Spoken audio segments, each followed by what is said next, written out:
Históricamente, Venezuela ha sido un punto clave en diversidad de sucesos que han cambiado el mundo. Sin embargo, hoy en día ha quedado relegada a ser uno de esos lugares de miseria colectiva increíblemente grande en el mundo, y toda esa mezcla curiosa de su historia ha logrado recopilar una gran cantidad de historias y leyendas urbanas de lo más interesante, pero sobre todo inquietantes. Por esto mismo, hoy 31 de octubre y día de Halloween, me he decidido hacer un breve repaso a lo que vienen a ser las historias y leyendas más oscuras de Venezuela. Número 7. La leyenda de la Sayona es una historia de lo más conocida en la cultura venezolana. Esta narra la historia de una mujer muy celosa llamada Casilda, que mató a su esposo y a su madre pensando que estos dos tenían un amorío. Por ello, su madre, en la agonía de la muerte, la maldijo. Desde entonces, su alma vaga en pena, sin descanso ni paz, persiguiendo a hombres infieles para conquistarlos y posteriormente matarlos.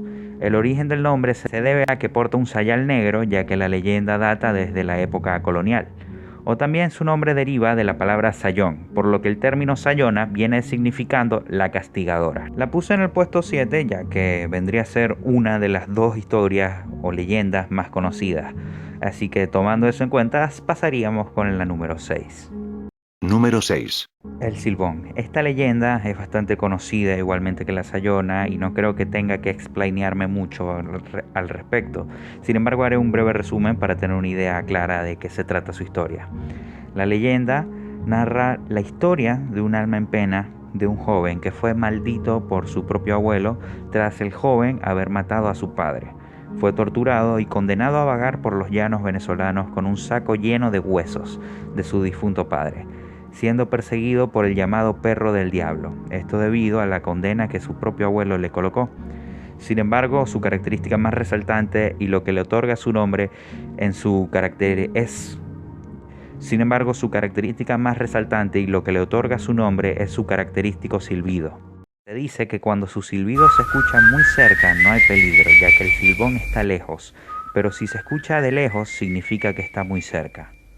También se dice que su silbido es presagio de la propia muerte.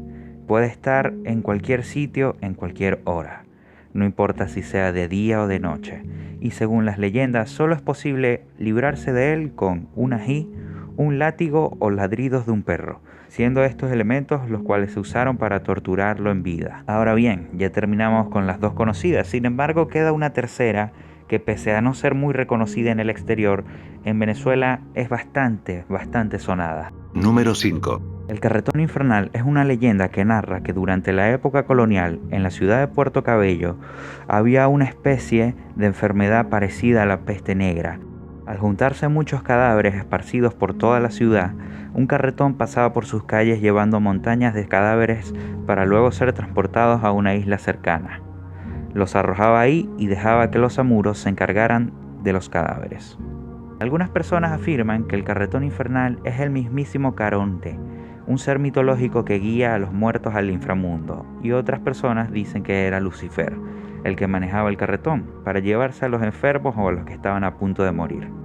Lo que viene a ser verdad es que el sonido de los cascos de los caballos pisando y el sonido de las ruedas de madera aparecen durante las noches en el centro del pueblo, advirtiendo de alguna cierta forma que alguien morirá en manera agónica y lenta. También se dicen que los caballos que tiran de este carretón son en realidad los caballos del Apocalipsis. En general, esta historia es bastante escabrosa y bastante temida por los pobladores del Puerto Cabello.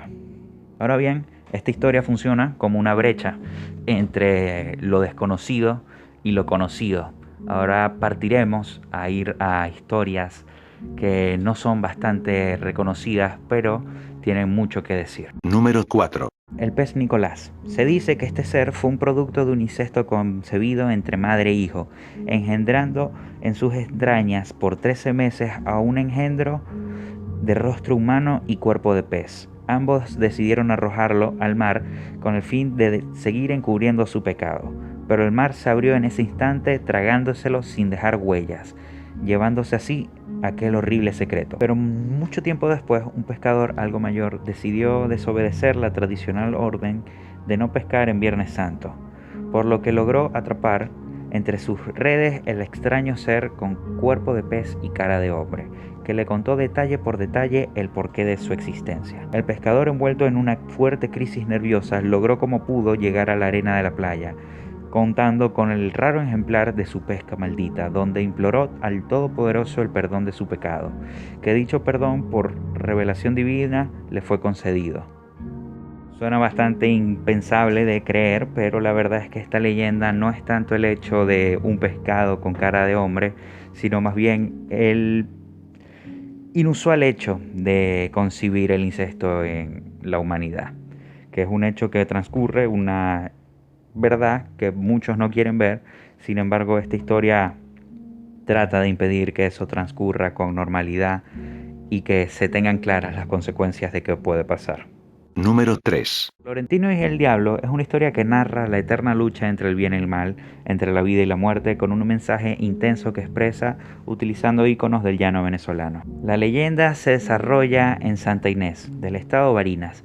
En esta zona, Florentino fue retado por Satanás a un duelo a versos, y él logró vencerlo en el contrapunteo, nombrándole en el último verso a las tres divinas personas, y con ello mandándolo de regreso a su infierno. Ahora bien, una historia con un final feliz de este estilo no se considera muy perturbadora. Sin embargo, esta historia es una transición entre la ficción y la realidad, ya que la obra tiene un origen claro.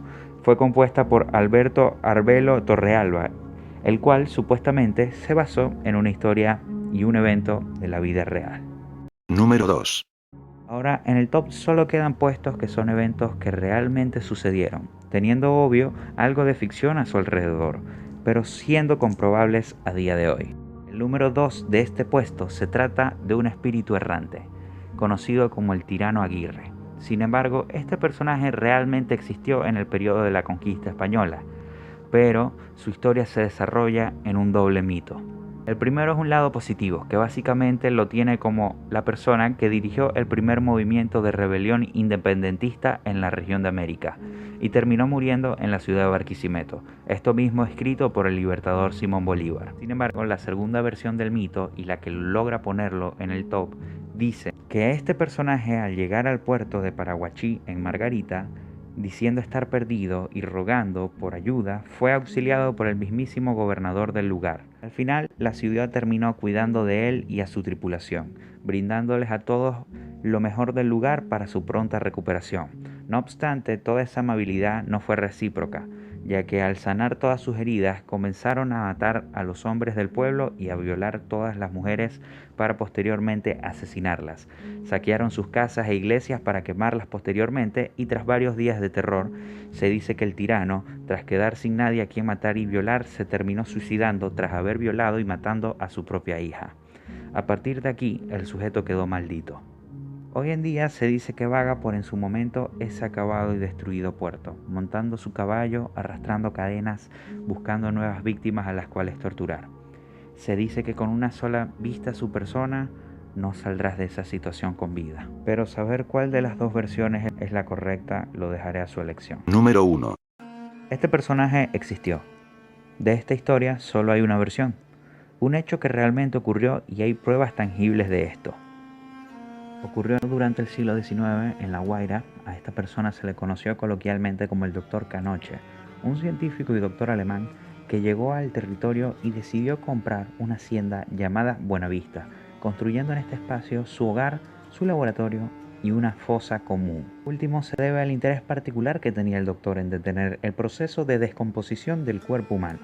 Esto le hizo experimentar con cadáveres no reclamados de la Guerra Federal, que subía a su caballo desde el Hospital San Juan de Dios hasta llevarlos a su laboratorio. En el proceso de investigación logró detener en una considerable medida la degradación de los cuerpos humanos. Esto gracias a un brebaje, el cual inyectaba directamente en el torrente sanguíneo de la yugular, sin la necesidad de extraer sus órganos, logrando así la momificación de varios cuerpos humanos. Incluso, según algunos, llegó a momificar el cuerpo del presidente Francisco Linares Alcántara, el cual fue envenenado el día que subió al cargo y murió 9 días después.